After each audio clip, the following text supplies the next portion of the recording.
It's Reimu, slowly. It's Marissa, slowly. Hey, Reimu, it seems like China has been in trouble recently. I wonder what happened this time. Just the other day, a military parade was held, and there were several embarrassing points that symbolize the current state of China. Furthermore, there have been incidents where successful university students are withdrawing from university one after another due to the unfavorable atmosphere among the people. What? So? This time, I'll explain 4 embarrassing points that symbolize the problems in China. Take your time. From what I've heard, it seems like China is still in a state of constant trouble. Yes. Even now, more than halfway through September, the Chinese people's dissatisfaction has not subsided. I wonder if the reason for this is not that there is one clear-cut reason, but rather that a complex combination of factors has led to a major uproar. That's exactly right. China has multiple major social problems, and there's no sign of any solution in sight for any of them. And the people have reached their limit of patience and are running wild. The seriousness of the problem and the backlash against it will only grow as time goes on. So China's current participation is still just a supporting role. I understand that it's impossible to explain everything due to the large number of cases. What exactly are the problems happening in China right now? Well, I have a good topic for you. The BBC conducted a detailed analysis of China's military parade that was held recently, and 4 embarrassing issues for the Chinese Communist Party and President Jinping were highlighted, which became a hot topic. I'm curious. Can you tell me more about it? Of course. First, let's talk about the first embarrassing issue that emerged from the parade. Let's not nitpick when there are 4 embarrassing aspects to a single event. So what's the first one? It's simply a lack of practical skills. It simply means that China tends to make its military appear bigger than it actually is. Yeah, despite their constant claims and publicity that they possess ultra-high-spec, cutting-edge weapons, none of the things that appeared in the recent parade really hit home. It felt like a lineup of familiar tanks. Or rather, although tanks and missiles that appeared to be state-of-the-art were actually all unreliable. At first glance, they looked state-of-the-art and reliable, but did they really work? Yeah. There were also weapons with high engine failure rates and new missiles that are not being mass-produced that were included in the parade, which made me think, yeah. Of course, the speed of weapons development varies from country to country, but considering how aggressive China's propaganda has been, it certainly feels incredibly strange. I guess China is desperate to show its domestic audience that its strength is on par with America's. But from the outside, the gap between propaganda and actual ability is so big that it's almost embarrassing. In particular, China's aircraft carrier forces and stealth systems are still underdeveloped compared to Western countries, and the BBC pointed out that the parade was nothing more than a display of a naivety. This lack of practical ability certainly explains part of China's confusion. It's common in China that problems grow as a result of publicizing more than they actually have in other situations. So the second shame is that they are a symbol of human rights suppression. Is that what we can see from a military parade? Unfortunately, the insanity of domestic control was quite evident in this parade. In other words, it's as if the military parade was a tool to turn the Chinese Communist Party's control into a political party. That's exactly what you just said. After all, when holding the parade, President Jinping repeatedly emphasized the party's absolute leadership, and the military personnel also showed their neutrality. The part about the tower providing absolute leadership is certainly concerning. It's as if they are directing military power domestically through the parade. That analysis is quite questionable. In fact, the international community evaluated this parade as showing that the military was not being used for national defense but as a means of domestic suppression. I see. And the fact that they did this in a parade for the world to see is certainly embarrassing from a global perspective. Oh, and speaking of China's domestic oppression, it's also linked to the forced control in Hong Kong, Protestantism, and Tibet, and it's likely that it has also drawn strong criticism there. I see. The first is the practice of censorship. The second is a symbol of human rights abuses.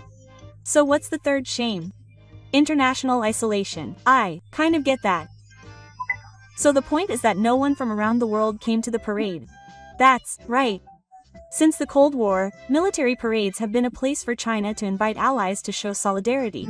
But this time, not only Western countries but also many leaders of developing countries did not participate. Conversely, I wonder which countries' people from different countries attended the parade. The only country that had some officials was Russia. Come to think of it, these two countries have had some connections. But in reality, Russia can't really be counted as a participating country in the current international situation. I agree with that idea, and the rest of the world is acting the same way. In this way, China has proven its isolation through a parade that was meant to appeal to people outside of China. That's certainly embarrassing. And finally, let's look at the fourth and final point, which is that they can't hide their shame. Oh, speaking of the government of the collection agents, they were supposed to keep China strong. But that dream ended a long time ago. Now, the domestic economy is in serious trouble, with the collapse of the real estate bubble and the deterioration of the elderly's income rate. Oh, by the way, I heard that Shanghai, which used to be the center of the economy, is now empty, with no shops or people. Well, China has been desperately insisting that this isn't the case, but this parade has exposed the country's lack of money. Was it because the content was lackluster compared to previous years? No, China spent a huge amount of money to hold the parade even though its finances were tight. So how did the world learn about their inability to hide their economy through the parade? It was the reaction of the Chinese people. When the country's economy as a whole is struggling, people started saying that they were spending too much money just to show off, and that got to the world. I see, that's the most embarrassing way to be caught. The recent military parade in China also featured the revelation of economic contradictions behind military power.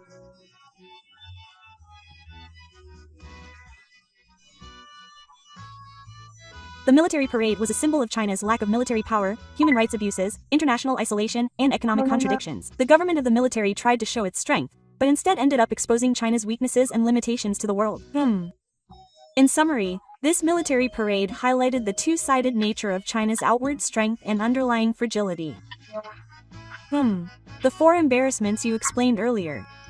The 4 points are certainly the underlying factors behind the multiple problems currently occurring in China, right? In particular, I think it is necessary to quickly address the problem of economic contradictions and make people's lives a little more comfortable. If they don't, large-scale lectures and other events will occur, and things will become even more serious. That's true. By the way, let me reiterate that China's economy has declined to the point where it is difficult for ordinary citizens to live a normal life.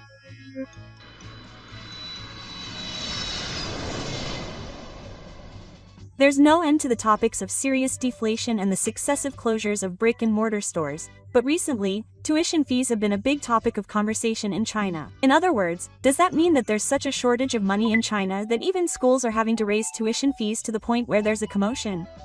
That's right, university tuition fees in particular are on the rise. It seems that there are a lot of students who passed this year's university entrance exams but didn't enroll. Really? Yes, by 2025, tuition fees will rise by 10 to 15% at over 20 universities, and in Shanghai, they will increase by 20 to 35%. At four-year universities, the annual fee will go up from about 100,000 yen to about 13 yen. At private universities, there are reports that the annual fee for arts majors has gone up by about 860,000 yen. It's skyrocketed more than I imagined. But if many young people start giving up on going to college due to financial reasons, then it'll all be over. But the admissions situation is a fact. It is known that 29 successful applicants declined to enroll at the Fresh Food Technology University, 30 at the Kanto Performance Industry College, and 1,477 at the Kanto Transportation College. Seriously? That means that even more people are declining to enroll nationwide. It seems that around 5,000 students have declined to enroll nationwide. That's because China's economy is currently in such a slump that they can't afford the inflated tuition fees for engineering. In addition, many students believe that prioritizing academic studies will not be useful in the future. Isn't that a bit too negative? No, the students' analysis is true. As I have mentioned many times before, China's economy is in a slump. As a result, no company is recruiting new employees, and students who graduate from Chinese universities, which are comparable to the University of Tokyo in Japan, are unable to find employment. I see. So it would be more rational to look for a job rather than pay higher tuition fees than usual to go to university? It was a hot topic on local SNS. He worked as a security guard to get his son into university, but after his son graduated, he became his colleague. The content of the story, in which he guards the front gate and his son guards the back gate, is a perfect symbol of China today. It's a humorous passage, but it must have been quite a shock to the father at the time. There's no doubt about it. The current generation of Chinese parents were deprived of educational opportunities during the Cultural Revolution, so they believed that university entrance exams were a fair means of improving social status, and they invested in education no matter how poor they were. But the economy has shrunk due to COVID-19 and the collapse of the real estate bubble, and the industry has shrunk, so the situation has changed. Well, it seems that employment opportunities are biased towards those in power and their relatives, so it's only natural that ordinary people are starting to question the value of going to university and are changing course. I wonder if the idea that studying is useless is becoming common sense in China. Isn't that pretty bad? One commentator said that it's better to save money for living expenses than to pay for a worthless academic qualification, and this idea is spreading on social media. So, only a handful of people go to university, huh? The common people desperately pay tuition fees to send their children to university, but they will lose their money after graduation, so only the very wealthy will go to university. So does that mean the future of the country is entrusted to these people? I wonder if the number of students who fail to enroll continues to increase, the universities that these wealthy people attend will also become financially questionable and go bankrupt. Now that I think about it, I heard that tuition fees have been skyrocketing to begin with. Has the country not taken any action in response to this situation? No. Rather, it is ignoring the situation and strengthening its support for foreigners. China's foreign aid reached approximately 26 trillion yen in 2024, surpassing the United States to become the world's largest. In particular, its support for African students is enormous. Why are you doing that? In short, it's a political performance.